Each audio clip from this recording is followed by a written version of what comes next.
Bom, como eu sei que vocês, grande parte de vocês que me assistem aqui no canal são também pré-vestibulandos, interessados em Enem, enfim, principais vestibulares, eu vou ensinar para vocês aqui como que vocês vão errar o mínimo possível de questões de geografia. Porque geralmente os distratores, os erros, eles são bem parecidos em todos os Enems vestibulares. Então confere aí no vídeo.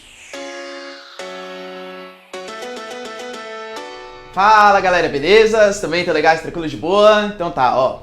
Pra quem não me conhece, meu nome é Ricardo Marcílio, e antes de qualquer coisa, eu quero pedir aqui pra vocês, ó, se vocês querem saber tudo sobre notícias, geopolítica, atualidades, enfim, geografia, né? Tudo pra se manter sempre bem atualizado, já se inscreve no canal, deixa seu like e compartilha esse vídeo, que eu conto muito com a ajuda de vocês, belezinha? Então tá. Bom, galera, ó, hoje eu resolvi fazer um vídeo um pouco diferente, né, saindo um pouco das atualidades, política e tal, porque eu sei que vários de vocês são pré-vestibulandos e estão interessados nas principais formas de conseguir resolver uma questão direitinho, o Enem, enfim, FUVEST, independente de qual local você seja, né? A gente percebe que as questões de geografia, depois eu vou fazer um outro só sobre atualidades, mas que as questões de geografia e também das ciências humanas em geral, elas possuem algumas padronizações, algumas coisas que a gente consegue, digamos assim, perceber o erro da questão. Então eu, por exemplo, quando eu vou ler uma questão, eu já sei mais. Claro, né, eu sou profissional nisso, faço isso muitas vezes, coisa que vocês não fazem, obviamente, mas a gente já consegue perceber que existem alguns caminhos mais claros para a gente conseguir chegar nas respostas. E é isso que eu quero ensinar para vocês nesse vídeo, ok? Primeira coisa, cada vestibular é diferente. Então eu vou fazer um aqui para vocês especificamente sobre o Enem, falando qual que são as principais artimanhas aí do Enem. A gente sabe que o Enem, pelo menos até o do ano passado, né, ele era bastante crítico e tal, e ele exigia bastante interpretação de texto, imagens, tabelas, gráficos e tal.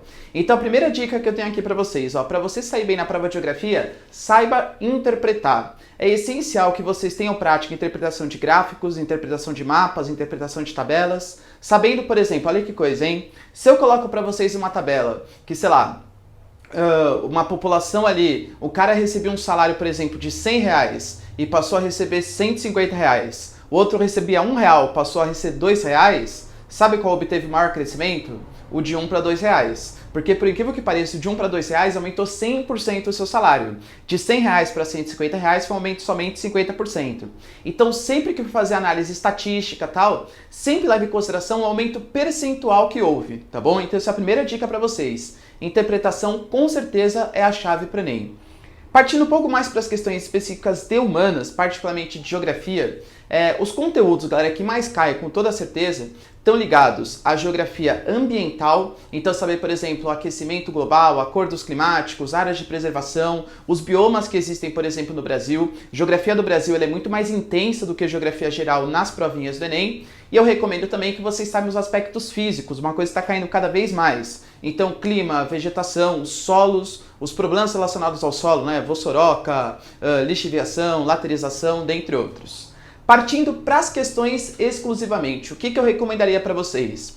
Dois erros são muito comuns, e praticamente toda questão vai ter esses dois distratores. Qual? O primeiro distrator, o chamado determinismo geográfico. Isso com certeza sempre induz o aluno ao erro. Por exemplo, imagina uma questãozinha que fala assim para vocês. Claro que não vai ter uma questão diretamente assim, né? Mas justifique a pobreza do sertão nordestino. Acredito que 70% de vocês vai falar assim, o sertão nordestino ele é pobre porque ele é seco, né? E aí, então, se o sertão nordestino não fosse seco, não seria pobre. Nada a ver, tá? A seca, ela pode ser um fator potencializador de uma pobreza. Mas o que causa a pobreza na região é o histórico, é a desigualdade social, a concentração fundiária, o coronelismo, uma série de motivações históricas que, sim, podem ser potencializadas pela seca. Mas pensa, se a seca fosse o motivo da pobreza no sertão, por que Israel é tão desenvolvido? Israel está no meio de um deserto. O Japão, coitado do Japão, tem abalo sísmico, montanha, tem tsunami, Godzilla, galera, tudo acontece ali no Japão. O Japão é um país pobre? Não, né? Então você nunca, presta atenção, você nunca pode justificar algo socioeconômico como a pobreza, a desigualdade social, por um fator natural. O fator natural ele pode ser um potencializador dos problemas, mas ele nunca é a motivação. Então sempre questões de geografia vão trazer alguma questão determinista, né, esse tipo de justificativa natural para algo social, uma justificativa determinista que geralmente induz o aluno ao erro, tá bom? Então muito cuidado com o determinismo geográfico. É uma corrente de pensamento geográfica lá do século XIX, do Hatzel, que é muito errada e infelizmente bastante propagada até hoje, né? E por fim, galera, a última dica aqui mais rapidinha, né, que eu tenho que passar para vocês, para ajudar vocês nesse desenvolvimento das ciências humanas e particularmente da geografia, seria a questão das totalidades. Muito cuidado, isso serve não só para a geografia, mas para todas as ciências humanas. A gente pega assim, por exemplo, sei lá, a pobreza no Brasil, não, vamos pegar um outro caso, o Brasil não tem políticas públicas de habitação. Isso é uma questão errada. Poxa, professor, mas é nítido que falta, tem um déficit habitacional, o governo investe muito pouco para dar acesso à moradia e tal. Realmente, eu concordo com vocês. Isso quer dizer que o Brasil não tem políticas habitacionais?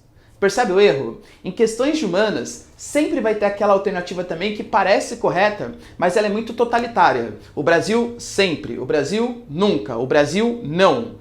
Muito cuidado, por quê? Porque em ciências humanas é bem difícil que algo seja sempre daquela maneira. E isso induz o aluno ao erro também, né? Então, o sertão nordestino nunca chove, percebe? Cuidado, galera, para palavras totalitárias para as ciências humanas tendem a apresentar alguns erros. Belezinha? Galera, esse vídeo foi só para motivar vocês, né, para os meus alunos aqui, para vocês continuarem estudando geografia. Então, se vocês gostaram desse tipo de vídeo, já deixa seu like aí nos comentários, já deixa o like, né? Deixa nos comentários se vocês gostaram. Se querem que eu faça mais vídeos didáticos, assim, sobre temas mais importantes para a geografia, falar um pouquinho sobre atualidades no vestibular, sobre as ciências humanas de maneira geral.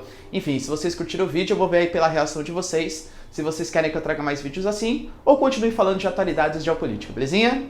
Então tá, galera, foi um prazer, beijos, abraços e tchau. Até mais.